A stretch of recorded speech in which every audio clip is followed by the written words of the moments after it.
Encuentros con nahuales y brujas. En mi experiencia como activo del ejército, he estado en algunas casas, mansiones y ranchos en los que ocurren fenómenos que no podemos enfrentar. Justo cuando explotó la guerra contra las organizaciones criminales, yo estaba encuartelado en el estado de Nayarit, y fue precisamente en las diferentes ciudades del estado donde me vi envuelto en situaciones de naturaleza extraña.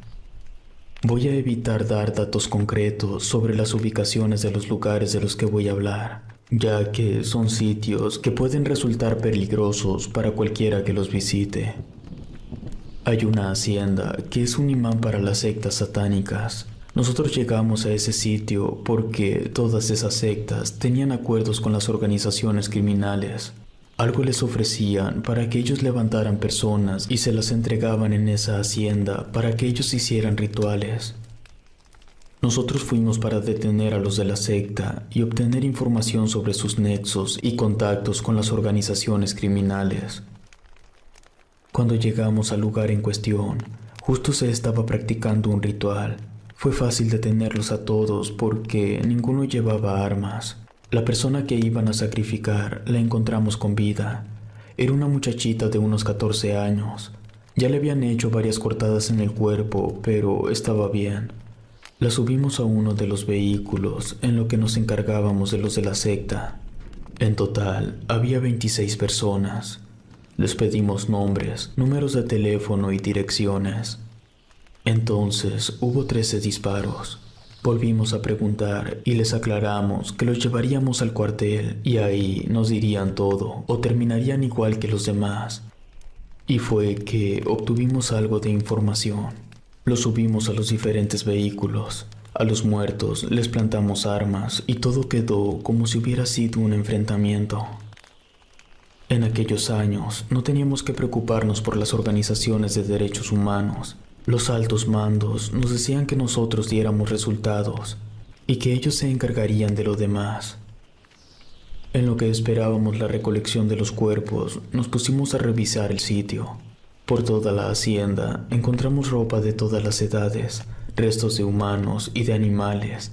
Era una cosa espantosa. Cuando interrogamos a los detenidos en el cuartel, salieron cosas extrañas. Hablaban de brujería, demonios y hasta nahuales.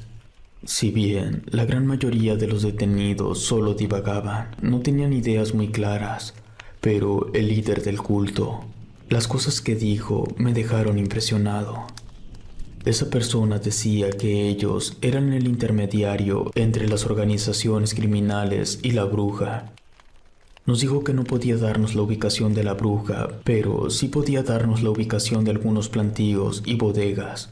Resulta que esa persona se encargaba de ir en representación de la bruja a los lugares que las organizaciones criminales querían proteger. Él llevaba algunos objetos que enterraba en los alrededores de los lugares, y así quedaban protegidos. Y eso no era todo. Había algunos criminales que hacían un pacto especial con la bruja. Ellos le ofrecían una fracción de su alma a cambio de cierta resistencia a las balas. Eso me hizo sentido, porque ya me había pasado que a mitad de un enfrentamiento, mientras estábamos neutralizando a los criminales, yo estaba seguro de haber atinado un disparo en la cabeza. Pero luego de volver a mirar para confirmar la baja, el criminal seguía en pie y disparando. El líder de la secta siguió hablando y dijo que a la gente de más alto nivel dentro de las organizaciones criminales, la bruja les otorgaba una protección especial. Esa protección hacía que las balas tuvieran una muy alta probabilidad de atravesar el cuerpo sin causar daño. Nos aclaró que esa protección no funcionaba todo el tiempo y que su efectividad era inestable. Nos daba curiosidad cómo era que funcionaba esa protección. Le preguntamos qué era lo que la bruja hacía para poder darles ese escudo. El líder de la secta nos respondió que la bruja había hecho un ritual en el que había fraccionado su alma en 3 partes. Una estaba encomendada a Dios, otra se la había vendido al diablo y la tercera la tenía enlazada a la Santa Muerte. El tipo sonrió de forma siniestra y nos dijo que la bruja era la más poderosa del país. Ya no quisimos seguirle el hilo y mejor le preguntamos por el motivo de los sacrificios humanos en los rituales y por la ubicación de los cuerpos. Él nos dijo que no había cuerpos, que luego del ritual que se hacía para que la bruja pudiera reclamar las almas de las ofrendas, los cuerpos eran llevados a la zona donde vivía la bruja y se dejaban ahí para que el nahual que cuidaba a la bruja tuviera que comer. Todo eso era demasiado fantasioso, pero al menos tentativamente teníamos ubicaciones para golpear a las organizaciones criminales. La idea era ir hasta esos lugares y comprobar que lo que nos estaba diciendo el líder del culto era cierto. Dimos con el plantío y con 2 bodegas llenas de armas y mercancía. También encontramos la tercera bodega, pero estaba vacía. Eso era de esperarse. Si ya les habíamos tumbado 3 lugares, lo normal era que cambiaran de sitio. Lo más raro fue que, buscando en la tierra de los alrededores, encontramos huesos enterrados amarrados con estambre rojo. Eso era trabajo de brujería. Pasó el tiempo, seguimos haciendo operativos para detener a gente involucrada con las organizaciones criminales, y así fuimos obteniendo información, la cual terminó llevándonos a un laboratorio en la sierra, bastante cerca de Sinaloa. Cuando nos dirigimos para allá, ya nos estaban esperando. Hubo un enfrentamiento muy fuerte. Nosotros solo tuvimos 3 bajas. De ellos murieron 80. Llegamos al laboratorio para destruir todo. El lugar era una especie de almacén bastante grande. Era de 2 pisos. Entramos. No había personas dentro, solo material. Había 2 escaleras. Una llevaba a la segunda planta y la otra llevaba al sótano. Rompimos todo lo que había dentro. Cuando estábamos yendo hacia el sótano, escuchamos un extraño ruido que venía de abajo. Avanzamos con cautela y con el dedo en el gatillo, listos para abrir fuego. Abajo solo había un túnel de unos 4 metros de diámetro. Suponemos que lo usaban para traer el material hasta acá, o como medio de escape, no estamos seguros. Pero el sonido extraño venía de ese túnel. Nos empezamos a adentrar poco a poco. Sabíamos que nos estábamos acercando, pero no lográbamos distinguir bien qué era lo que se escuchaba. Por momentos parecía un cerdo, después un perro. Era un ruido anormal. Encontramos a la criatura que estaba haciendo los ruidos. Se parecía muchísimo a un lobo, pero tenía manchas en su pelaje. Era una criatura gigantesca. Un oso se vería pequeño en comparación de él. En cuanto nos vio, se fue corriendo. Decidimos que no era buena idea ir detrás de esa cosa. Mejor salimos del túnel. Desarmamos todo el laboratorio y nos fuimos del lugar. En otra ocasión, fuimos a la zona del estado donde Nayarit se junta con Durango, Zacatecas y Jalisco. Teníamos el reporte de que una propiedad que se presumía abandonada era en realidad utilizada por las organizaciones criminales como casa de seguridad, y ahí tenían algunas personas detenidas en contra de su voluntad. Las familias ya habían pagado el rescate que se les había pedido, pero las personas no habían sido liberadas, por eso decidimos intervenir. Cuando arribamos al lugar, inmediatamente sentimos que el ambiente estaba raro, como denso. La propiedad olía a muerte. Enfrente no había nadie, tampoco en el interior de la casa, pero en el patio encontramos una alcantarilla que llevaba un sistema de pasadizos subterráneos. No teníamos idea de cuál era la extensión de los pasadizos, ni tampoco a dónde llevaban. Mejor optamos por recorrer solo un poco, y si no encontrábamos nada, nos retiraríamos del sitio. Pero no tardamos mucho en encontrar a una mujer. Estaba encadenada a los muros de piedra. Una fogata estaba encendida frente a ella. Nos acercamos para intentar liberarla, pero la mujer, que estaba en muy mal estado físico, nos decía que no la soltáramos, que podía ser peligroso, que lo mejor era que nos fuéramos de ahí si queríamos seguir vivos. Creímos que la mujer estaba alucinando, motivo a la tortura que había recibido. Procedimos a liberarla, pero en cuanto estuvimos lo suficientemente cerca, la mujer intentó mordernos.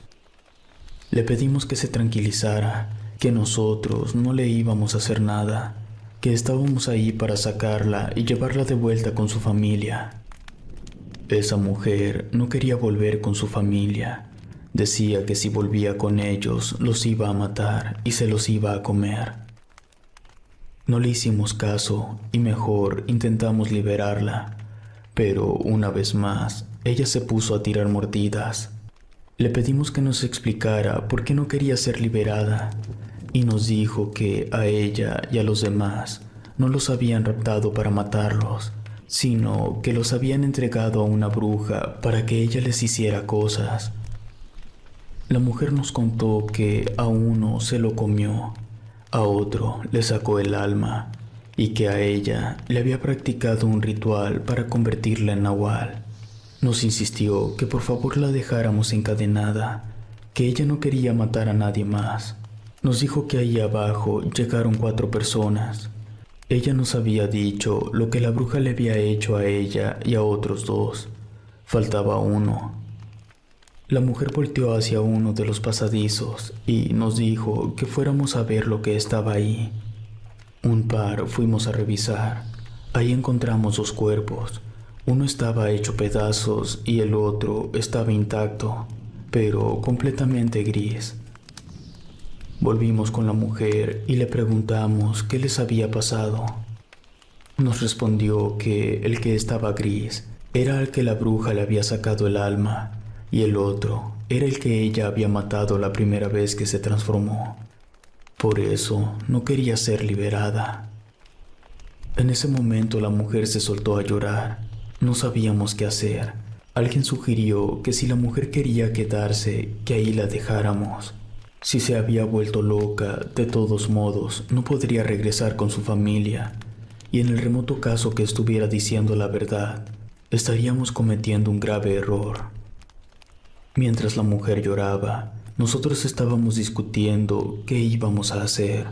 Entonces, desde lo profundo de uno de los pasadizos, se empezó a escuchar una voz aguardentosa. La mujer empezó a repetir en voz baja que esa era la bruja, que ya se estaba acercando. De pronto nos hablaron por radio. Una caravana armada se estaba acercando a nuestra posición. Debíamos salir de ahí. Dejamos a la mujer y nos largamos. Tiempo después, nos enteramos que se decía que en ese lugar, hace como 200 años, el ejército mexicano se había enfrentado con un grupo de brujas.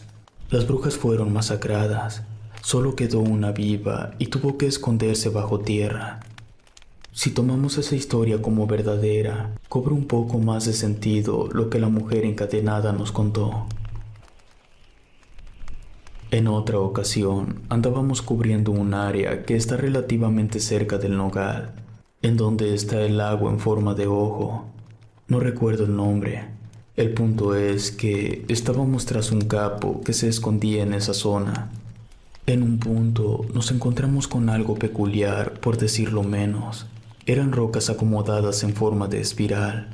Las demás afuera eran como de 1 metro, y conforme se iban acercando al centro, las rocas se iban haciendo más pequeñas. Ese espiral de rocas cubría un área de 8 metros cuadrados. Alguien comentó que algo nos estaba observando desde los árboles. Todos nos pusimos alerta, listos para atacar en cuanto hubiera la más mínima señal de hostilidad. No tardamos mucho en ver lo que nos estaba acechando. Eran un par de mujeres, estaban en lo alto de los árboles. Solo podíamos mirar sus cabezas porque se estaban asomando. No tenía sentido disparar. Claramente se trataba de brujas. Una persona normal no puede trepar hasta allá arriba y quedarse en completa quietud. Las ignoramos y seguimos haciendo nuestro trabajo. Esas cosas nos iban siguiendo. Volaban de un árbol a otro sin hacer nada de ruido. En ningún momento se intentaron acercar a nosotros, pero su sola presencia ya era motivo de incomodidad. Nosotros seguimos recorriendo el lugar sin encontrar nada. Al final, resultó que la información que nos habían proporcionado era falsa y nos habían enviado hasta allá para darle tiempo al capo de esconderse mejor. Un típico caso de corrupción en México. Ese es el problema. Por eso no podemos acabar con las organizaciones criminales. Ya por último, les quiero hablar del evento más impresionante que me ha tocado experimentar, ocurrido en el 2009. Todo comenzó una mañana que parecía ser como cualquier otra. A primera hora, el comandante fue a buscar a un grupo de elementos. Entre ellos estaba yo.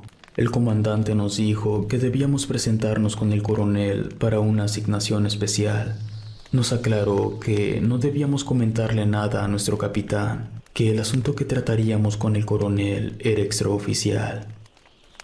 Todos nos presentamos con el coronel. Ahí en su oficina estaba un general. El coronel nos presentó. Era el general X, vamos a llamarle.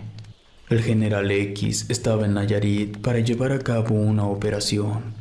Iríamos hasta unas cuevas que habían sido utilizadas durante la época de la Revolución, y ahí emboscaríamos brujas. Debo admitir que al principio pensé que era una broma, pero entonces el general X nos dijo que esa operación formaba parte de una iniciativa impulsada por algo llamado el Búnker, que la verdad no tengo idea de qué sea.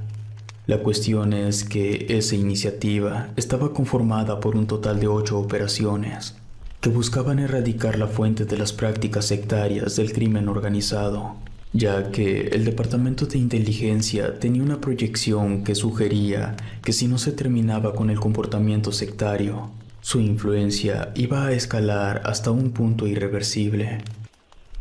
La operación que íbamos a realizar nosotros era la segunda. La primera se había realizado durante el 2008 en Catemaco. Ahí destruyeron un gran altar al diablo que estaba en lo más profundo de unas cuevas. Para el 2010 se haría una en Naica para acabar con las brujas. En el 2011 se haría otra en Nuevo Laredo para tumbar los altares a la Santa Muerte, y terminarían en el 2015 con una última operación en Ciudad Juárez, donde irían tras una secta tremendamente poderosa, en cuyas filas estaban muchos de los más grandes capos de todo el país, del tamaño de los Treviño y de los de Michoacán. Se habían elegido esos puntos para las operaciones porque era donde más se concentraban las creencias. Toda esa información que nos dio el general X fue suficiente para convencernos de que la orden iba en serio. Alistamos nuestras cosas, subimos a los vehículos y nos fuimos directo a esas cuevas. Cuando llegamos al lugar, el general nos dijo que no sabía la cantidad exacta de brujas que había ahí dentro. Lo que sí nos dijo es que no podía quedar ninguna viva, que independientemente de que tuvieran poderes o no, las organizaciones criminales acudían a ellas por protección y teníamos que matarlas. Mientras caminábamos por el interior de las cuevas, le preguntamos al general X cuáles eran las organizaciones que le pedían protección a esas brujas. Nos dijo que los de Jalisco, Sinaloa, Michoacán, los Beltrán Leiva, Tijuana y Juárez. También aprovechamos para preguntarle por qué él había sido elegido para dirigir las operaciones de la iniciativa. Él nos contó que era un ex-gafe. En 1995, los de inteligencia los enviaron a liquidar una secta en Ciudad Juárez. Esta estaba utilizando a mujeres para realizar sus rituales. La operación desató una cloaca, ya que resultó que los de la secta no eran los únicos que estaban detrás de la desaparición de tantas mujeres. También se hablaba de brujas y hasta de nahuales. Y por si no fuera suficiente, todo eso estaba relacionado de alguna forma con las organizaciones criminales. Aquello era un rompecabezas imposible de completar. Ese fue el motivo por el cual ordenaron que las fuerzas especiales se retiraran. Desde ese año, los de inteligencia empezaron a estudiar qué tan arraigadas estaban esas creencias y cuál era el impacto que tenían las actividades de los criminales. El fenómeno se estudió por 10 años. Y en el 2005 se comenzó a planear una forma de reducir lo más que se pudiera la influencia de lo paranormal en el mundo criminal. Luego de caminar por casi media hora, empezamos a escuchar voces de mujeres. Yo, sinceramente, empecé a dudar que estuviéramos haciendo lo correcto. Pero cuando llegamos al área donde estaban todas ellas, me di cuenta que sí eran brujas. Había más de 30 mujeres danzando alrededor de un cadáver que estaba empalado y ardiendo en llamas. Todas las mujeres tenían extraños símbolos grabados en su cuerpo, que, por cierto, estaban desnudas. Por todos lados se podían ver huesos, sangre, extremidades. Era algo espantoso. Esas brujas no tardaron mucho tiempo en percatarse de nuestra presencia. Todas voltearon a vernos. Sus ojos brillaban como los de un gato en la noche. Corrieron hacia nosotros mientras gritaban. Entré en pánico. Entonces el general X nos ordenó disparar. Era una escena de terror, porque a pesar de que todos estábamos disparando a las mujeres, estas seguían corriendo hacia nosotros como si las balas no les hicieran nada. Afortunadamente, todas cayeron muertas antes de que pudieran hacernos algo. Luego de que el general se asegurara personalmente de que todas y cada una de las brujas habían muerto, nos dijo que las apiláramos en la fogata que ellas mismas tenían. Después fuimos a traer gasolina desde los vehículos y les prendimos fuego. Ya por último, hicimos una explosión controlada para que los cuerpos de las brujas quedaran sepultados. Hoy me animo a contar todo esto porque, para empezar, la iniciativa terminó de forma exitosa. Yo ya no estuve involucrado en ninguna otra operación con el General X, pero sé que todo fue un éxito. Además, la persona que me contactó me garantizó el anonimato. Nunca volví a tener contacto con el general. Lo último que supe de él fue que le dieron un puesto importante en la Guardia Nacional.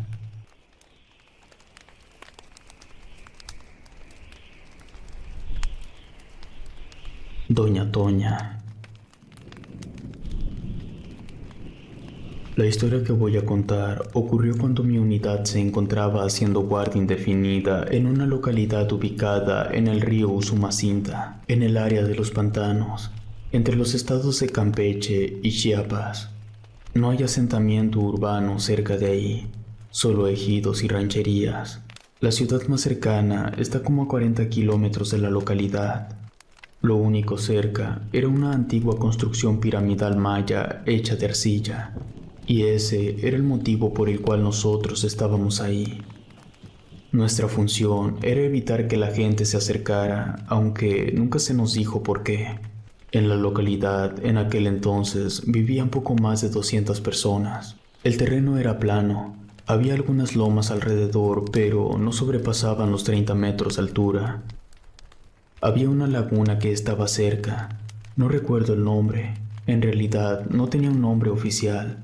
La gente solo le decía la laguna.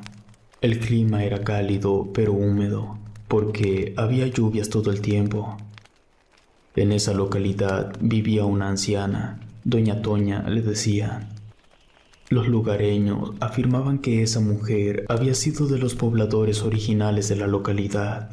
Por lo tanto, la mujer, según la gente de ahí, tenía más de 150 años. A mí ese dato me parecía increíble, pero eso no era todo lo que se decía de Doña Toña, sino que también se afirmaba que la anciana era una bruja, y no una bruja del montón, sino una que tenía la habilidad de transformarse en animales, es decir, una bruja nahual. El aspecto que tenía la señora no ayudaba mucho. Su cara estaba tapizada de verrugas.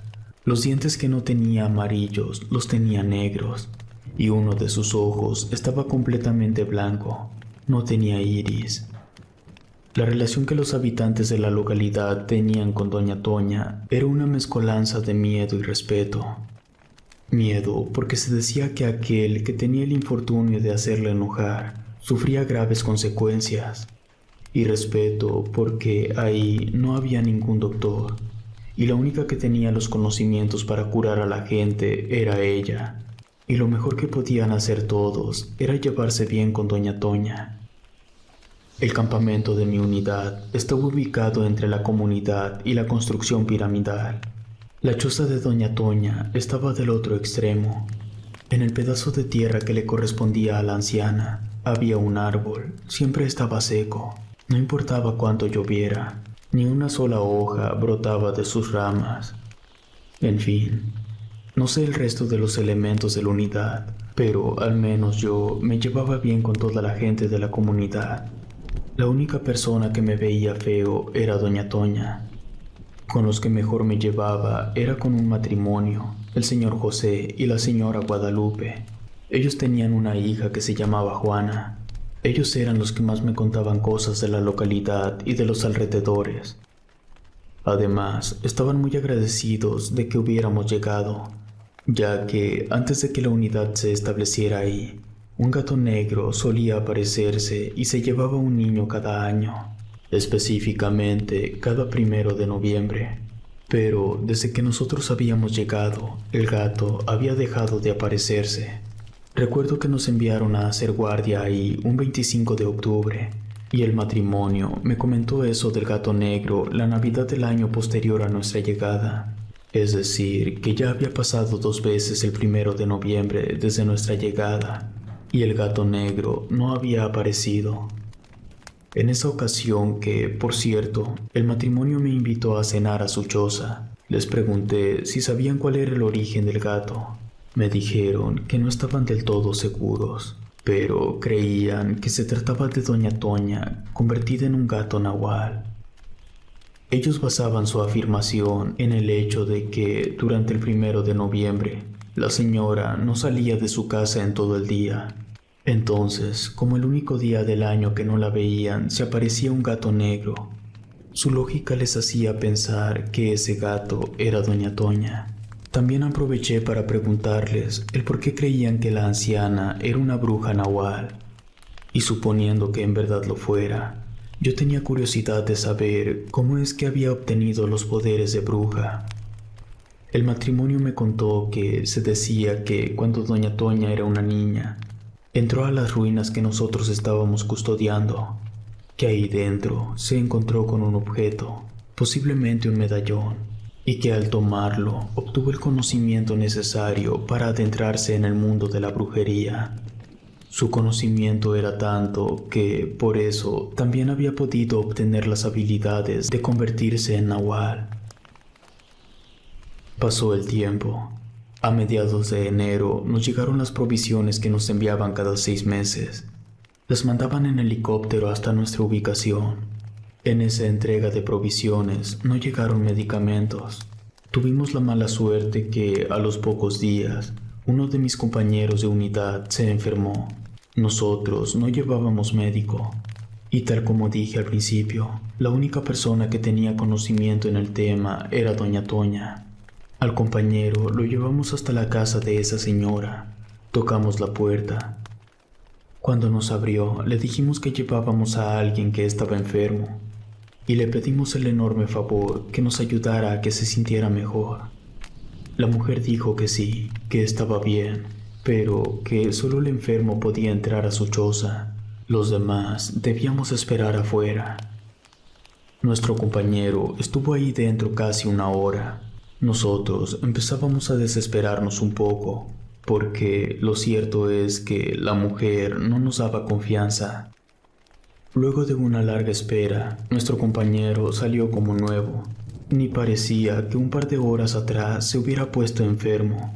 Le preguntamos a la señora cómo le pagábamos el servicio. Lo que nos respondió me dejó desconcertado.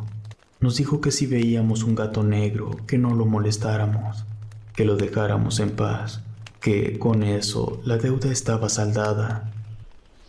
Le agradecimos a la doña y volvimos al campamento. No pude evitar recordar lo que el matrimonio me había comentado, pero decidí que no daría mayor importancia. Total, faltaba demasiado tiempo para llegar al mes de noviembre. Al día siguiente me puse a platicar con el elemento que doña Toña había curado. Le pregunté qué era lo que había pasado dentro de la choza. El compañero me comentó que el lugar era muy extraño. Había muchas cosas colgadas del techo, cuadros extraños y objetos bastante peculiares. La anciana le dijo que se sentara y luego le dio algo de beber. Él ni siquiera se dio cuenta en qué momento la mujer había servido la bebida, pero de todos modos se lo bebió. La señora agarró unas plantas y empezó a barrerlo mientras recitaba unas palabras que el compañero no entendía. Él supone que se trataba del dialecto original de la zona. Cuando terminó de rezar y de barrerlo, le dijo que él tenía una fuerte infección en el estómago, que cualquier doctor le iba a recetar una medicina muy fuerte. Yo supongo que se refería a antibióticos. El compañero se preocupó, pero doña Toña le dijo que se tranquilizara, que ella iba a sacar la infección en ese mismo momento. La señora agarró objetos raros y empezó a hablar en ese dialecto. El elemento dijo que empezó a sentir que algo se desplazaba desde su estómago hacia la garganta. Entonces, la anciana le abrió la boca y metió su mano. Doña Toña sacó 5 metros de cabello de la garganta del compañero. Cuando terminó, el compañero se sentía mejor. En el mes de marzo, volvió a llegar el helicóptero de las provisiones. Mientras descargábamos todo, le pregunté al piloto si yo podía pedir algo en específico. Él me dijo que sí, pero que tendría costo, dependiendo si estaba permitido o no. Le dije que quería una botella de tequila. El piloto me dijo que estaba bien, que intentaría traerla en la vuelta de a mediados de abril, pero si no era posible, entonces me la traería hasta junio. Un par de semanas después, mientras los de la unidad recorríamos los alrededores de la comunidad, encontramos un jaguar muerto. Sus heridas eran extrañas, parecían hechas con manos y no con garras. Esa semana pude platicar un momento con don José. Le conté lo del jaguar y él dijo que esa era una obra del gato negro, que ellos antes ya habían encontrado otros animales con el mismo tipo de herida. Me mencionó alguno de esos animales, cocodrilos, tortugas y venados. Pasaron los meses y llegó mayo. Una tarde, un grupo de 15 niños, incluyendo Juana, la hija del señor José y la señora Guadalupe, jugaron demasiado cerca del jardín de doña Toña, y Juana, por ir corriendo, rompió una de las macetas. Todos los niños se quedaron congelados en cuanto escucharon cómo se rompió la maceta. La anciana solo abrió un poco la puerta y se asomó para ver quién había sido el niño que había hecho el destrozo. Luego cerró su puerta, no les dijo nada. Esa noche, el señor José fue a buscarme al campamento. Me contó lo que había sucedido. Él estaba muy preocupado, tenía miedo de lo que doña Toña le pudiera hacer a su hija. Me pidió que, de favor, hablara con la anciana para no correr el riesgo de que algo malo pudiera suceder. Le dije que me acercaría con la señora. Me fui a dormir un rato porque tenía que estar despierto para mi guardia que me tocaba a la 1 de la mañana junto con un compañero. Cuando estábamos haciendo guardia, le dije a mi compañero que iría un momento a la casa de doña Toña, que tenía un asunto que platicar con ella, que no tardaría mucho. Atravesé la comunidad que estaba en completo silencio. La gente de esa zona suelen dormirse temprano.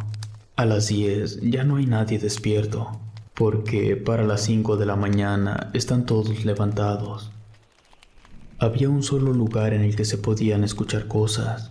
Era la casa de la anciana. Llegué a su choza, toqué la puerta, ella abrió. Le comenté que estaba de guardia, pero que me estaba ganando el sueño, y le pedí si podía prepararme un té para mantenerme despierto. Ella, muy amable, me dijo que sí y me invitó a pasar. Su casa era tal cual me la había descrito el compañero que había enfermado. La señora me pidió que me sentara, que el té no tardaría mucho en estar listo. En lo que esperaba, aproveché para contarle que el señor José y la señora Guadalupe estaban muy apenados por lo que su hija Juana le había hecho a su maceta. Doña Toña me miró de reojo y me preguntó si ellos me habían enviado. Le dije que no, que yo me llevaba muy bien con el matrimonio y que ellos me habían platicado lo que había pasado. También le dije que querían disculparse, pero les daba vergüenza acercarse, además de que no tenían cómo pagarle la maceta. La anciana me comentó que la planta que estaba en esa maceta era de unas tierras lejanas y que no tenía otra de ese tipo. Sería muy complicado conseguir otra igual. El té estuvo listo. Ella lo sirvió en una taza de barro y me lo dio. Yo había llevado unas figuras de cerámica que había agarrado de la construcción piramidal. Me terminé el té de un trago y luego puse las figuras en la mesa. Le dije a doña Toña que la familia en verdad estaba apenada. Además, si ella me daba el nombre de la planta, yo podría solicitar que me la trajeran. Ella observó las figuras con detenimiento. Luego caminó hasta un baúl y sacó una muñeca. Me la dio y me dijo que era para la niña, que le dijera a la familia que no se preocupara por nada. También me dio el nombre de la planta que quería. Le agradecí a la señora y me levanté. Cuando iba a salir de la casa, noté que en una esquina había un animal disecado. No alcancé a distinguir qué especie era, pero su tamaño era bastante grande. Me detuve y le pregunté a la señora qué era eso. Ella me dijo que era un felino, uno enorme y muy fuerte, que ella lo había matado hace muchos años y que había decidido conservar la piel. Al día siguiente por la tarde fui a buscar al señor José. Lo encontré junto con su hija. Yo llevaba la muñeca y se la di. Ella la agarró muy contenta y corrió de regreso a su casa para ponerse a jugar. El señor, muy tímido, me preguntó si había podido ayudarlo y le respondí que sí, que yo ya había hablado con doña Toña y que todo estaba arreglado, que no tenía nada de qué preocuparse. El don respiró aliviado. Me agradeció por la ayuda y por la muñeca que le di a Juana. Después nos despedimos. A mediados de julio, le dije al piloto que me trajera la planta que doña Toña me había dicho. Él me dijo que no estaba seguro de poder traerme esa planta, porque no había en ningún lugar del estado, y conseguir esas cosas de otro estado se complicaba bastante. Le pedí que por favor lo intentara. Llegó el mes de septiembre. Llegaron una vez más con las provisiones, pero no llegó mi planta. Ese mismo mes fue el cumpleaños de Juana. Sus padres le hicieron una pequeña comida y me invitaron. Todo estaba delicioso, como siempre. En la noche le dije a don José que me acompañara al campamento. Me había llegado la botella de tequila y lo invité a echarnos unos tragos. Ya en confianza, aproveché para comentarle que hace un par de días nos había notificado que nosotros regresaríamos al cuartel y enviarían a alguien más, que el cambio se haría los 1 de noviembre. Estuvimos platicando de varias cosas hasta que salió el tema de su hija. Él me dijo que Juana llevaba un tiempo diciendo que su muñeca estaba viva, que se movía y que podía hablar. Él, riendo, me dijo que la imaginación de los niños era muy grande. Yo reí un poco incómodo, porque empecé a sospechar que la muñeca podría no ser solo un juguete. Encontré la manera de cambiar de tema. Se nos terminó la botella. Don José volvió a su casa y yo fui a dormir. Llegó el 31 de octubre. Todos los compañeros de mi unidad, desde que se levantaron temprano por la mañana, comentaron que el día estaba raro, que se sentía como estática en el aire. Yo también lo notaba. Además, la gente de la comunidad casi no salió de su casa. Era un comportamiento que nunca habían tenido desde que llegamos. Pasaron las horas. 1 minuto después de medianoche, es decir, entrando el 1 de noviembre, un rayo cayó del cielo y se impactó contra la casa de doña Toña. Ni siquiera estaba nublado, no hacía nada de viento. Se escuchó un fuerte grito. Todos entramos en alerta y corrimos a revisar qué era lo que pasaba. El grito había venido de la casa del señor José. Yo entré rápido y, envuelto por la desesperación, me dijo que el gato negro había entrado y se había llevado a su hija. Le pregunté en qué dirección se había ido y me la señaló.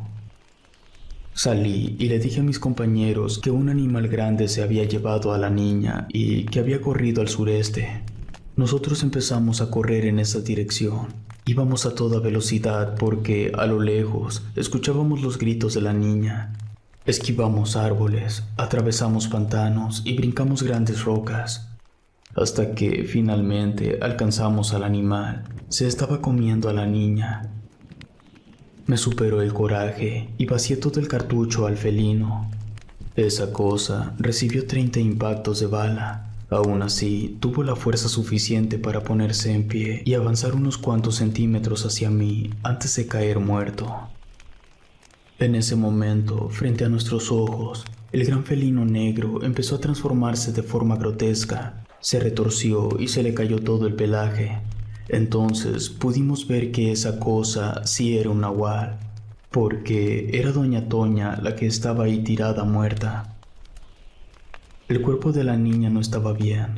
Mejor decidimos enterrarlo, y el cuerpo de doña Toña lo llevamos hasta un pantano y lo hundimos. Volvimos a la localidad. Yo le di la noticia al señor José y a su esposa. Los acompañé hasta donde habíamos enterrado a su hija. Entendieron el por qué no dejamos que ellos vieran el cuerpo. También les dijimos que nadie de la comunidad tenía de qué preocuparse, que habíamos matado al nahual y que se trataba de doña Toña. En menos de una semana llegó otra unidad y nosotros nos retiramos.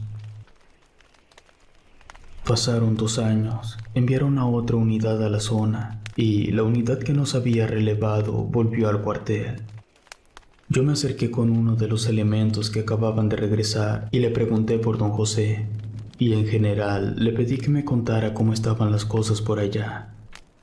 Me dijo que cuando recién llegaron todo estaba bien, pero que al pasar de los meses, extrañas criaturas empezaron a atacar a los pobladores de la comunidad. Cada luna llena, esas criaturas regresaban y mataban al menos a un par de los de la comunidad. Su unidad informó de la situación, pero como ellos no sufrieron ninguna baja, les dijeron que únicamente les enviarían más balas cuando llegaran las provisiones. Los de la unidad insistieron en que estaban muriendo personas, pero la respuesta del mando fue que ellos estaban ahí para resguardar la estructura piramidal, no para proteger a la comunidad. Cada luna llena, la cantidad de personas se fue reduciendo hasta que no quedó nadie. Entonces, esas criaturas extrañas empezaron a atacar a la unidad militar. Me quedé impactado con lo que el compañero me dijo. Empecé a pensar que quizá matar a la bruja Nahual no había sido la mejor idea. Quizá ella mantenía alejados a los otros nahuales. Quizá esa anciana era la que, de cierta forma, mantenía a salvo a la comunidad. Han pasado muchos años de eso, y no he podido sacar de mi cabeza la posibilidad que si hubiéramos dejado viva a doña Toña, quizá la gente de esa comunidad seguiría con vida.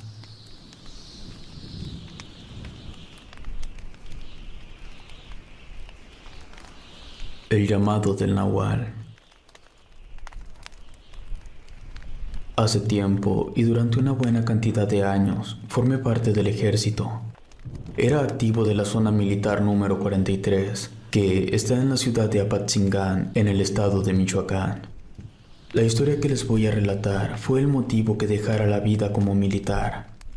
Fuimos muchos los que estuvimos presentes esa noche, y no sabría decirles cómo afectó a los demás elementos, pero al menos para mí fue una experiencia demasiado fuerte. Al día de hoy todavía tengo pesadillas recurrentes que me hacen despertar agitado y sudando. Dentro del ejército me hice muy amigo de un compañero al que todos le decían el bufón. El apodo se lo puso un sargento, porque cuando recién se enlistó, era el peor elemento de toda la compañía. Era tan malo que daba risa, por eso se ganó el apodo de bufón. Ahí en el cuartel había un elemento que era muy creyente, tanto de las cosas católicas como de todo lo relacionado con el esoterismo. Leo se llamaba. En una ocasión que tuvimos día libre, Bufón y yo salimos del cuartel para ir a comer a un restaurante que era buenísimo. Era de comida italiana. Nosotros siempre pedíamos una pasta con mariscos. Obviamente, salíamos del cuartel como civiles para no llamar la atención y evitar cualquier tipo de problema. Ese día se nos ocurrió preguntarle a Leo si gustaba acompañarnos y dijo que sí. Los tres nos fuimos a ese restaurante. Leo no conocía nada de comida italiana, por eso pidió lo mismo que nosotros. Ya entrada la plática, salió el tema de cosas paranormales. Yo le conté la vez que pude ver un fantasma. Bufón contó una vez que vio ovnis, pero la historia que nos contó Leo estaba un poco fuerte. Nos dijo que cuando él vivía con sus padres, antes de hacerse militar, tuvo un encuentro con una bruja. Él venía regresando de una fiesta a mitad de la madrugada. Iba caminando hacia su casa cuando se dio cuenta que una mujer con vestimentas andrajosas lo estaba siguiendo. Le dio mala espina, aceleró el paso, pero la mujer se mantuvo a la misma distancia. Como no le faltaba tanto para llegar a su casa, decidió correr. La mujer que lo iba siguiendo no corrió, sino que voló y lo alcanzó. Lo agarró de la camisa e intentó llevárselo. Leo logró librarse y pudo llegar a su casa. Bufón y yo estábamos impresionados por esa historia. Leo nos contó que a partir de esa vez, él empezó a investigar todo sobre brujas para saber cómo protegerse. Terminamos de comer y volvimos al cuartel. Pasó un año y llegó el 2012. En ese año, la organización criminal que dominaba la zona se fracturó por diferencias internas. Eso dio como resultado la creación de otra organización criminal. Como siempre ocurre en esos casos, ambas organizaciones criminales se enfrentaron iniciando una violenta guerra. Fue precisamente por esa situación que se tomó la decisión de desplegar a los elementos por todos los municipios del estado. El pelotón del que yo formaba parte fue enviado 150 kilómetros al sur, hasta la ciudad de Arteaga, pegado al estado de Guerrero. De todos los que estaban en el pelotón, solo me llevaba bien con dos elementos, con mi amigo Bufón y con Leo, que él era precisamente del municipio de Arteaga. En esa ciudad era donde la bruja había intentado llevárselo. Mientras alistábamos todo para irnos, Leo nos preguntó a Bufón y a mí si éramos creyentes de alguna religión. Ambos éramos católicos. Entonces nos dijo que si teníamos algún objeto religioso nos lo lleváramos, porque lo íbamos a necesitar. Nosotros supimos que la recomendación de Leo se debía a lo peligrosa que estaba la zona. Optamos por hacerle caso. Bufón se puso un collar con un dije de la Virgen de Guadalupe y yo una pulsera de San Judas Tadeo. Mi madre siempre me inculcó la fe a ese santo. En el pelotón había un elemento al que le decían el ateo. Él nos vio cuando agarramos las cosas religiosas y se burló de nosotros. Nos dijo que si nos tocaba morir, ni Dios podría evitarlo. Cuando estábamos dentro del municipio de La Huacana, del lado oeste de la presa Infiernillo, los 5 vehículos tuvieron una falla al mismo tiempo. Eran como las 2 de la mañana y no nos habíamos ido por la carretera, sino por la sierra. Así rodeábamos menos y nuestra presencia era menos notable. Quisimos comunicarnos por radio con Apatzingán, pero tampoco funcionaban los aparatos. Algo muy raro estaba pasando. Todos nos bajamos de los vehículos. Éramos conscientes que nuestra posición era muy delicada. Podríamos ser emboscados en cualquier momento, y si eso ocurría, estábamos muertos. Unos cuantos desplegamos un perímetro de algunas decenas de metros. Cuando llegué a mi posición, pude notar que a lo lejos había algo, una especie de fogata, pero la luz que salía del fuego era de una tonalidad entre verde y azul. Una cosa que no había visto antes. Tuve la intención de acercarme un poco porque creí ver siluetas cerca de la fogata, pero en ese momento Escuché que los vehículos habían encendido y regresé con los demás. Todos continuamos nuestro camino, pero yo me estaba sintiendo observado y Bufón sentía lo mismo. Yo comenté lo que había visto y Leo nos dijo que era por eso que nos había dicho que cargáramos con un objeto religioso, que la zona que estábamos atravesando y la ciudad a la que íbamos a llegar era hogar de cosas oscuras y extrañas. El ateo nos dijo que lo que yo había visto seguramente solo se trataba de una persona utilizando fuegos artificiales o algo por el estilo. Que mejor nos dejáramos de tonterías y nos concentráramos en lo que teníamos que hacer cuando llegáramos a la ciudad de Arteaga. Un par de kilómetros más adelante, unas aves bastante grandes empezaron a volar cerca del vehículo que iba hasta atrás. Nosotros íbamos en el vehículo del centro. El tamaño de esas cosas era como el de un perro adulto. Estábamos en la sierra. Aparte de la luz de los vehículos, la otra única fuente de iluminación era la luna. Y en esa madrugada su brillo era muy escaso. No lograba distinguir muchos detalles de las aves, solo sus alas y la cola de plumas. Algunos elementos empezaron a comentar que quizá se trataba de brujas, porque esos pájaros llevaban casi 10 minutos siguiéndonos. Y por alguna razón, cada cierta cantidad de metros, esas aves se burlaban de nosotros. Leo estaba rezando. Bufón y yo le dijimos que se tranquilizara, que en el caso de que si fueran brujas, solo nos estaban siguiendo. No nos estaban haciendo nada. Además, si intentaban hacernos algo, simplemente bastarían unos cuantos disparos para deshacernos de ellas. Leo nos dijo que lo que le preocupaba no era la presencia de las brujas, sino el sonido que estaban haciendo, porque no eran carcajadas, sino que estaban llamando a algo mucho más grande.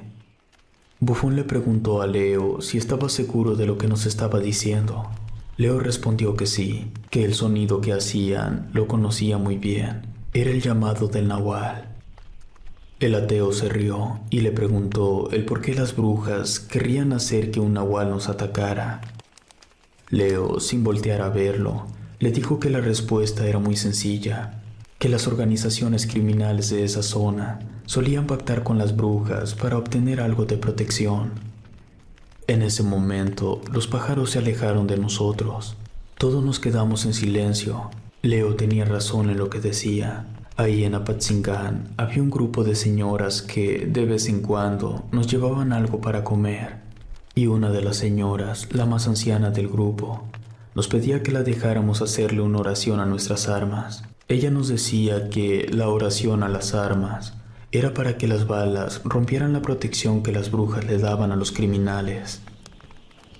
El silencio se interrumpió cuando el vehículo que venía hasta atrás avisó por radio que un animal demasiado grande estaba corriendo en nuestra dirección y se estaba acercando rápido. El sargento, que iba en el segundo vehículo, les preguntó de qué animal se trataba. Ellos le respondieron que no sabían, que parecía un perro o un lobo, pero era demasiado grande, que era el canino más grande que ellos habían visto alguna vez. El sargento les dijo a los que estaban reportando que si ese animal se acercaba demasiado, lo mataran. Leo dijo en voz baja, «Ya viene el nahual». Pasaron 2 minutos cuando todos empezamos a escuchar disparos y luego un fuerte impacto. Eran los del vehículo de hasta atrás. Habían sido atacados. Los otros 4 vehículos giraron sin detenerse. 2 hacia la derecha y 2 hacia la izquierda, de tal forma que teníamos visión para disparar sin atravesarnos unos con otros. En ese momento nos dimos cuenta que el vehículo estaba volteado y la criatura se estaba alejando a toda velocidad. Iba corriendo en dirección de la peña de Cupuán, y eso estaba a unos 5 kilómetros de donde estábamos nosotros. 2 vehículos se fueron tras la criatura, y los otros 2 fuimos a donde estaba el vehículo volteado para ayudar a nuestros compañeros. Los que iban en la parte de atrás estaban esparcidos alrededor del vehículo, y los de adentro seguían ahí. Todos estaban golpeados, pero bien. Nos comunicamos con Apatzingán y les informamos la situación. Claro que solo dijimos atacante, no mencionamos a ningún animal. La orden que nos dio el cuartel fue que un vehículo se fuera a apoyar a los que iban tras el atacante y los demás se encargaran de volver a poner el vehículo en posición. Ellos enviarían a un par de escuadrones, llegarían a nuestra ubicación en menos de una hora. En caso de que el vehículo volcado no funcionara, podíamos esperar ahí a los escuadrones, pero si sí podía arrancar, debíamos irnos a Arteaga. Los escuadrones nos alcanzarían allá. Los del vehículo donde veníamos Leo, Bufón, el ateo y yo, fuimos en dirección de alcanzar a los que habían ido tras la criatura, y el sargento y los de su vehículo se quedaron. Tardamos menos de 15 minutos en alcanzarlos. Los vehículos estaban volteados. Los encontramos 2 kilómetros después de pasar Peña de Cupuán. Todo estaba muy silencioso y no alcanzábamos a notar nada de movimiento. Con las luces pudimos ver que nuestros compañeros estaban tirados en el suelo. Nos bajamos a revisarlos. La gran mayoría podía moverse. Unos pocos estaban inconscientes y 3 estaban muertos. Nos comunicamos con el sargento para informar la situación. Él nos dijo que no nos moviéramos de nuestra ubicación, que ellos nos alcanzarían, que ya se habían alejado un poco, pero que darían la vuelta y en menos de 10 minutos llegarían a nuestra posición. Nosotros seguimos ayudando a los elementos que estaban heridos. Aprovechamos para preguntarles qué era lo que había pasado. Nos contaron que le dieron alcance a la criatura, pero que era extremadamente fuerte y muy rápida para ser solo un animal. Los atacó, volteó 3 vehículos y no los mató porque alguien logró atinarle un disparo y se fue. Les pedimos que nos dijeran cómo era la criatura. Ellos nos dijeron que todo ocurrió demasiado rápido y que no habían alcanzado a ver prácticamente nada. Solo sabían que esa cosa andaba en 4 patas y que su hocico era muy grande. A los elementos que estaban inconscientes ya los habíamos subido al vehículo y también a los caídos. De pronto empezamos a escuchar gruñidos. Aluzamos hacia todos lados, pero no lográbamos ver nada. Hubo un sonido muy nítido. Se trataba de fuertes pisadas. Se estaban acercando rápido. De pronto, esa cosa apareció y, de una mordida, atrapó un elemento. Se lo llevó arrastrando. Eso ocurrió en menos de 3 segundos. No sabíamos qué hacer. Nos quedamos en nuestra posición. Volvimos a comunicarnos con el sargento y le informamos lo que estaba pasando. Él nos dijo que estaban a menos de 5 minutos de nuestra ubicación. Todos estábamos muy nerviosos, más aún porque las fuertes pisadas se volvieron a escuchar. Esa cosa nos estaba rodeando, esperando el mejor momento para atacarnos. Escuché que alguien estaba rezando. Volteé y vi que se trataba del ateo. En ese momento, la criatura apareció de repente y se abalanzó sobre él. Lo capturó con sus fauces y también intentó llevárselo, pero esta vez logramos reaccionar más rápido y pudimos darle un disparo. Además de que Leo y yo sujetamos al ateo con todas nuestras fuerzas. No se lo llevó, pero sí le arrancó el brazo que le había mordido. El ateo gritaba con todas sus fuerzas. Siento escalofríos de solo recordar sus gritos. Entre varios intentamos ayudarlo, pero pronto entendimos que sería inútil, que él iba a morir. Lo recostamos en el suelo. Leo se inclinó con él y le sujetó la mano. El ateo lo miraba con desesperación. Le decía que tenía mucho miedo de morir. Leo le dijo que no debía temer, que mejor rezara un poco. Ambos rezaron el Ave María y al terminar la oración, el ateo murió. Los gritos del ateo despertaron a los elementos que estaban inconscientes. Ellos se levantaron alterados porque lo primero que vieron al abrir los ojos fue a los compañeros que estaban muertos. Bajaron del vehículo y nos preguntaron qué estaba pasando. Les comentamos que ya habíamos perdido a 2 aparte de los que estaban en el vehículo, pero que el sargento ya no tardaba en llegar. Además, un par de escuadrones venían desde Apatzingán para apoyarnos. Estábamos llevando al vehículo el cuerpo sin vida del ateo, cuando uno de los elementos gritó que estaba viendo al monstruo. Bajamos el cadáver y todos corrimos a donde estaba él. Íbamos decididos a matarlo, pero en cuanto lo vimos nos quedamos paralizados. Era un ser en verdad abominable. Estaba cubierto de pelo. Parecía un perro, pero era 3 veces más grande. Estaba tan flaco que se le remarcaban algunos de sus huesos. Sus 4 patas eran demasiado largas. Su cabeza no encajaba con el resto de su cuerpo. Era desproporcionadamente grande, y esta cosa tenía cuernos. Ha sido lo más horrible que he visto en mi vida. Mi cuerpo no respondía. Quería dispararle al monstruo, pero no podía hacerlo.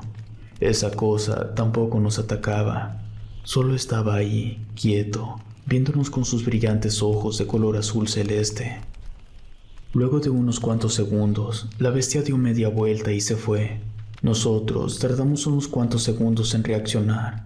Cuando lo hicimos, esa cosa se había alejado demasiado. Todos estábamos desconcertados. En realidad, no teníamos la certeza de si nos habíamos quedado quietos de la impresión, o si esa criatura nos había hecho algo con la mirada para que nos quedáramos paralizados.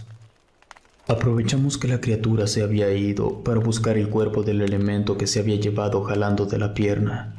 Lo encontramos a casi 300 metros de nuestra posición. El estado en el que estaba era terrible. Prácticamente solo quedaron pedazos del cuerpo. No sabíamos si agarrar sus restos o no. Afortunadamente, en ese momento, llegó el sargento junto con el resto del pelotón. Se le explicó todo. En cuanto a la criatura, dijo que lo mejor era que no comentáramos nada, que la versión oficial sería un grupo armado de más de 20 personas, que había sido una emboscada y que al final los criminales lograron escapar. Todos acatamos lo que dijo el sargento. Le preguntamos qué íbamos a hacer con los pedazos del cuerpo. El sargento nos dijo que los dejáramos ahí, que no podíamos entregarle eso a su familia. También nos comentó que los de Apatzingán habían enviado un helicóptero y que no debería tardar en llegar a nuestra posición, que el helicóptero se llevaría los cuerpos de regreso a Apatzingán y que nosotros esperaríamos ahí a los refuerzos terrestres y luego nos iríamos todos juntos hasta el municipio de Arteaga.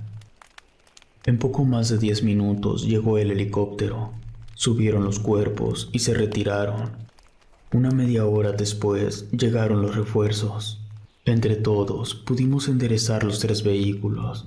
Afortunadamente estos se encendieron y todos nos fuimos hasta Arteaga. Estuvimos ahí unos días, cumplimos con la encomienda que nos habían enviado y luego regresamos a Apatzingán. Yo regresé con una herida de bala en la pierna, pero mi amigo el bufón no pudo regresar con vida. Murió sacándome de un fuego cruzado. Esa misma semana murió Leo. Fue durante un enfrentamiento. Yo estuve presente en el funeral de Bufón, también en el funeral de Leo y en el de Ateo. Esa experiencia me dejó marcado. Me di de baja cuando pude. No me iba a arriesgar a tener que enfrentar de nuevo a un nahual.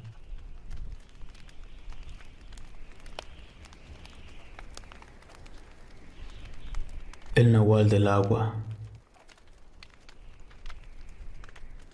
La historia que voy a contar ocurrió hace mucho tiempo. Yo tenía 2 años de haber entrado al ejército. En aquel entonces, la gran mayoría del tiempo, nosotros la pasábamos en los cuarteles, en la sierra o en la selva. Era muy raro que la gente pudiera vernos en las calles. Tenía que estar aconteciendo algo lo suficientemente grande como para que las autoridades locales no pudieran manejarlo por su cuenta y solicitaran el apoyo del ejército. El cuartel en el que yo estaba asignado estaba en el estado de Zacatecas, pegado a la región alto sur del estado de Jalisco, ahí en la zona del Bajío. En una ocasión, el gobernador de Jalisco solicitó nuestro apoyo. Por cuestiones de logística, le costeaba más pedir nuestro traslado que movilizar a los soldados de su estado. ya que nosotros estábamos ubicados más cerca del municipio que necesitaba la ayuda. Era la ciudad de Cantera. No es el nombre oficial, pero los que sean de Jalisco saben a qué municipio me refiero. La solicitud de traslado era porque en ese municipio estaban desapareciendo mujeres y niñas. Las cifras de los últimos 2 meses habían sido muy alarmantes. Por supuesto que la información oficial era que todo seguía igual y bajo control. Las cifras reales eran confidenciales, no las puedo revelar. La gran mayoría de las desapariciones habían ocurrido en los alrededores de los valles, ríos, arroyos y también de las presas. Lo que las autoridades suponían era que a esas mujeres las estaban ahogando y que a los cuerpos les estaban poniendo algo pesado encima para que no flotaran y así no pudieran ser encontrados. Entonces nos trasladamos. Llegamos a una zona cercana al Palmarejillo, a las faldas del cerro por el río. Ahí levantamos una base temporal. Lo primero que hicimos fue revisar el área y encontramos indicios de que un reptil de gran tamaño estaba rondando el área. Pero hasta donde nosotros teníamos entendido, los cocodrilos solo habitaban cerca de la bahía. Y si acaso era uno o varios cocodrilos los responsables de las desapariciones, deberíamos encontrar restos humanos en alguna parte. Esos animales no suelen devorar todo el cuerpo de sus víctimas. Al día siguiente comenzamos a revisar los ríos. Nos dividimos en 3 escuadras. Una fue al río Colorado, otra fue al río Ancho y la escuadra donde yo estaba fue enviada al río Verde. Estábamos haciendo el recorrido cuando nos encontramos a una mujer. Decidimos quedarnos lejos para no advertirle de nuestra presencia y esperar a ver si algo o alguien se le acercaba. El plan no era dejar que le pasara nada. La mujer en cuestión estaba peligrosamente cerca del río. Además, había una sospechosa bolsa cerca de ella. Luego de estar observándola un rato, la mujer abrió la bolsa. Dentro llevaba una niña pequeña. La agarró con la clara intención de ahogarla. Nosotros inmediatamente corrimos hacia la mujer, le apuntamos y le ordenamos bajar a la niña. La mujer estaba muy sorprendida. No tenía idea de dónde habíamos salido nosotros. La mujer nos dijo que nosotros no entendíamos nada, que no debíamos meternos en cosas que estaban fuera de nuestra comprensión, que lo mejor era que nos fuéramos y la dejáramos en paz. Un compañero dio un tiro al aire. En eso, la mujer dejó a la niña y la pequeña corrió con nosotros. Esposamos a la mujer y la llevamos a la base provisional que teníamos en las faldas del cerro. Cuando interrogamos a la mujer, nos dijo que ella era una bruja. No supimos si tomar en serio lo que nos estaba diciendo o si la mujer estaba completamente loca o quizá solo estaba fingiendo para ganar tiempo. Omitimos eso de que era una bruja y le preguntamos de dónde se había robado a la niña. Ella no quería cooperar, pero la amenazamos con entregarla a la gente del pueblo y les diríamos que ella era la responsable de todas las mujeres y niñas desaparecidas. Entonces decidió hablar. Nos dio el nombre de la familia a la que les había robado a la niña. Subimos a la menor a uno de los vehículos y fuimos a entregarla de vuelta a sus padres. Luego le preguntamos por qué quería ahogar a la niña. Nos respondió que no la quería ahogar, sino que su intención era darle de comer al nahual de agua. Nos habían enviado a investigar la desaparición de mujeres y niñas, y ahora estábamos interrogando a una bruja que alimentaba a un nahual. No tenía sentido. Además, no podíamos pasar un reporte que involucrara cosas de ese tipo. Le dijimos a la mujer que se dejara de tonterías y que empezara a contarnos la verdad.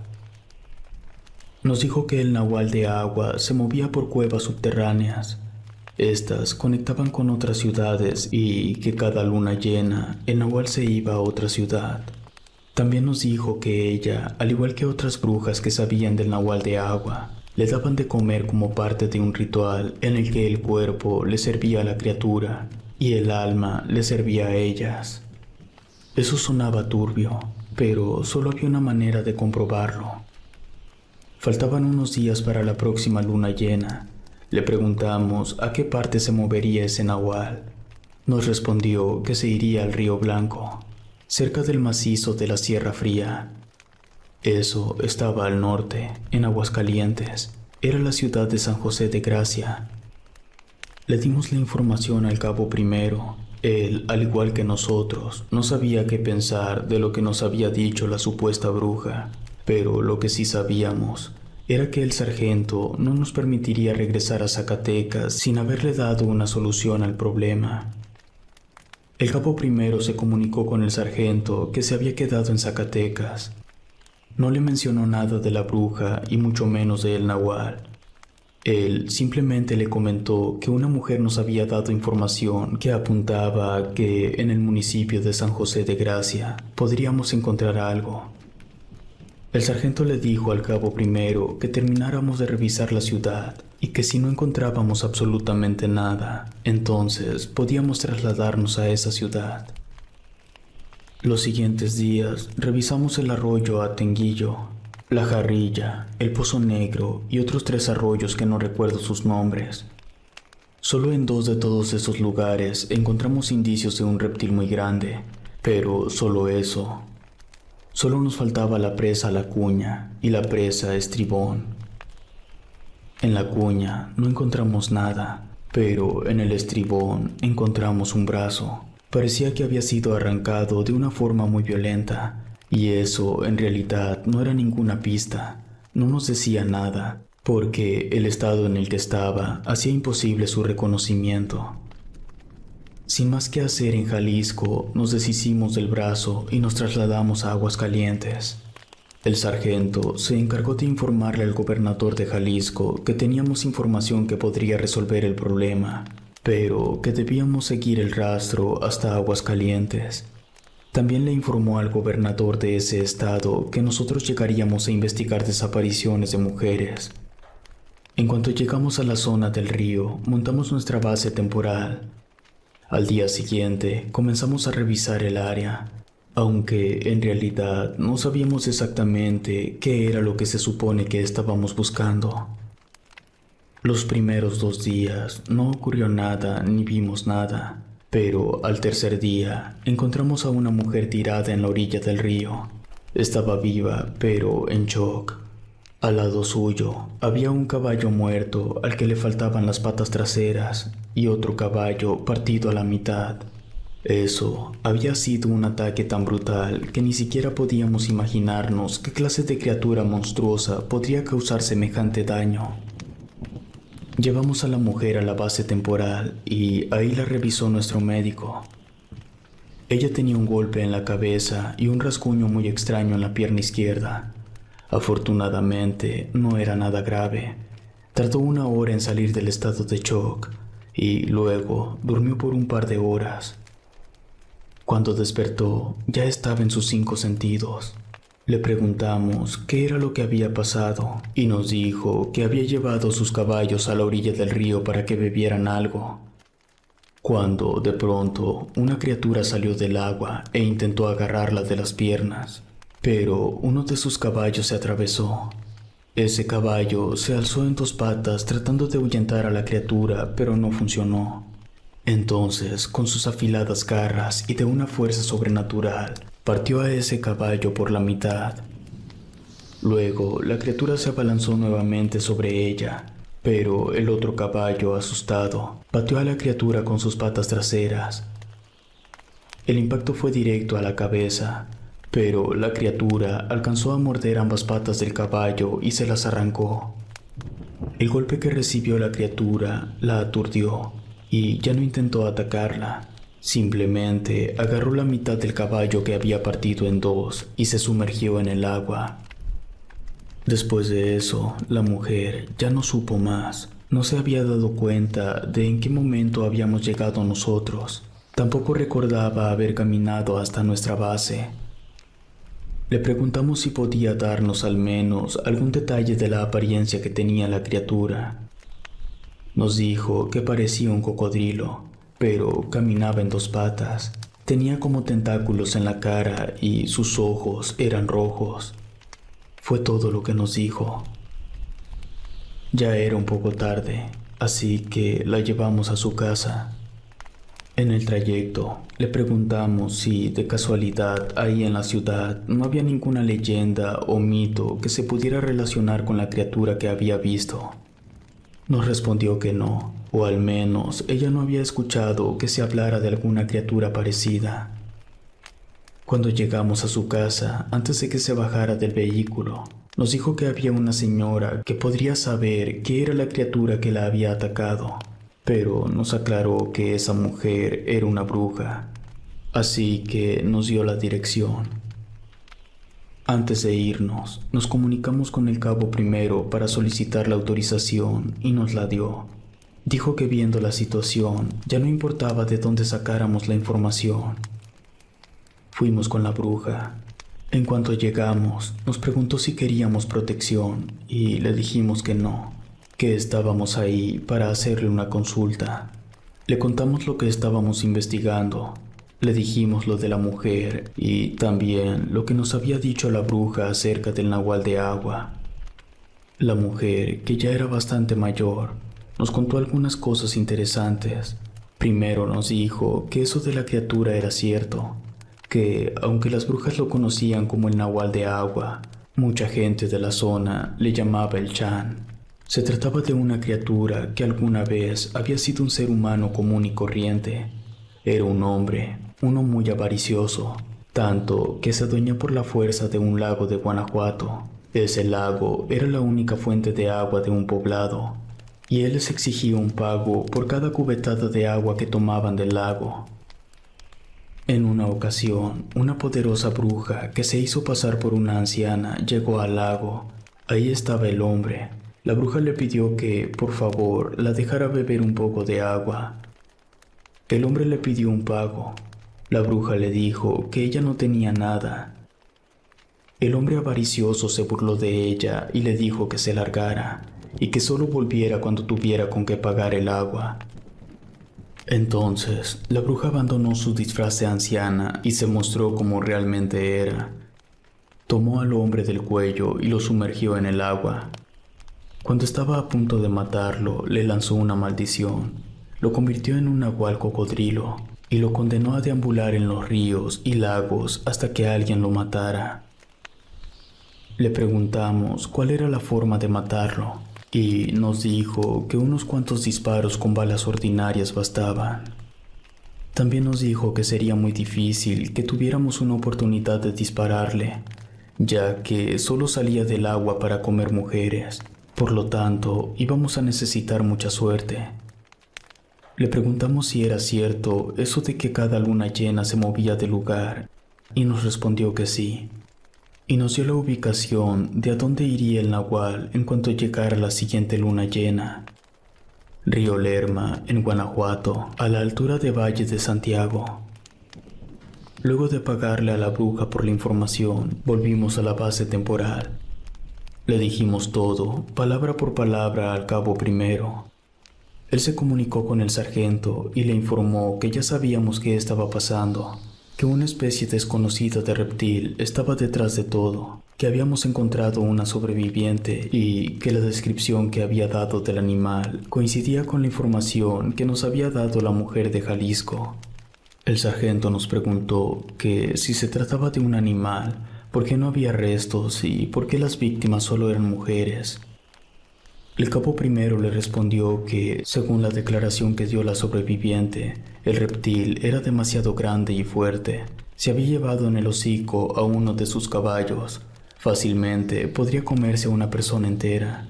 Y en cuanto a por qué sus víctimas eran mujeres, le dijo que teníamos la teoría de que estaba relacionado con el periodo, que quizá el reptil olía alguna feromona o algo así.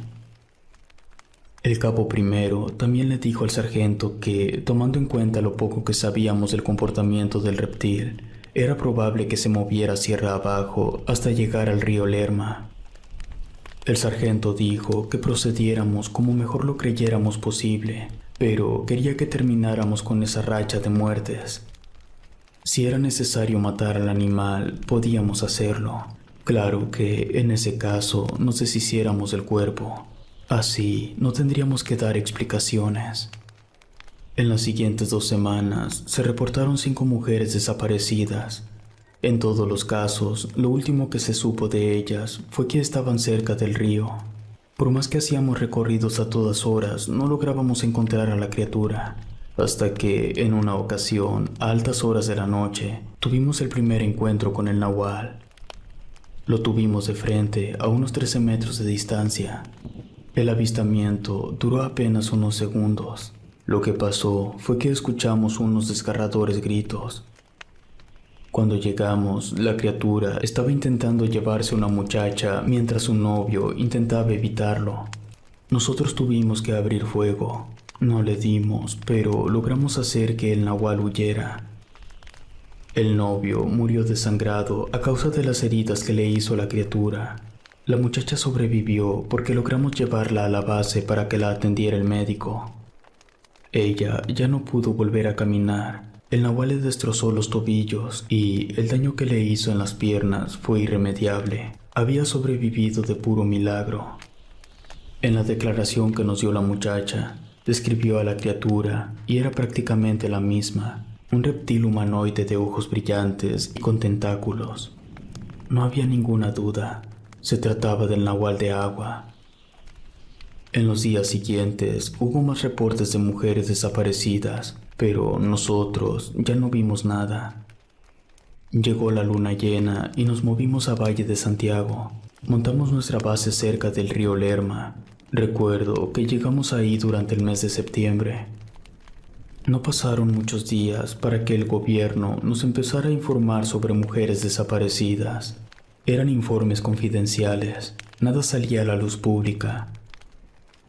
En una ocasión fuimos a revisar el área de las 7 luminarias, porque varias mujeres habían desaparecido luego de ser vistas por última vez en esa zona. Pero ni ahí ni en ningún otro lugar de la ciudad encontramos nada. Llegó la luna llena y no sabíamos qué hacer ni a dónde ir. El cabo primero nos dijo que permaneciéramos ahí unos días. En esos días fuimos con varias mujeres que afirmaban ser brujas, pero ninguna supo darnos información acerca del nahual de agua. Sabían que existía, pero eso era todo. Cuando íbamos a darnos por vencidos, nos informaron de varias desapariciones en la ciudad de Paseo el Alto, que no estaba tan lejos de nuestra ubicación. Decidimos trasladarnos para allá. En cuanto llegamos, la gente nos abordó y nos dijo que la criatura de las montañas se había llevado a una monja. Ellos afirmaban que en las montañas había una cueva que contaba con un lago adentro y que en ese lago vivía un monstruo con escamas y forma humana. Decían que ese monstruo había bajado y se había llevado a una monja del convento. Nos dijeron cómo llegar hasta la montaña y también cómo entrar a la dichosa cueva. Fuimos directo hacia allá. No nos habíamos adentrado ni 10 metros cuando encontramos un colgante de una cruz tirada. Además, podíamos escuchar una corriente de agua. Seguimos adentrándonos en la cueva hasta que dimos con el lago que la gente nos había contado. La criatura estaba ahí. Intentó atacarnos, pero una ráfaga de balas hicieron que el nahual quedara flotando sin vida sobre el lago. Sacamos el cuerpo y lo llevamos hasta los vehículos. La criatura era muy grande y pesada. Rociamos el cuerpo con combustible y lo quemamos. Esto que les acabo de contar ocurrió hace demasiados años. Yo actualmente ya hasta tengo nietos y me gusta contarles esta historia. En este país ocurren muchas cosas que se ocultan, pero no porque exista una gran conspiración, es solo que simplemente no hay manera de darlo a conocer sin causar caos. Todavía recuerdo cómo se puso la gente cuando según andaba el chupacabras. No quiero ni imaginarme el terror que se hubiera desatado si los gobiernos de aquella época y de los diferentes estados afectados hubieran dado la noticia de que la causa del aumento de las desapariciones de mujeres se debía a la presencia de un nahual.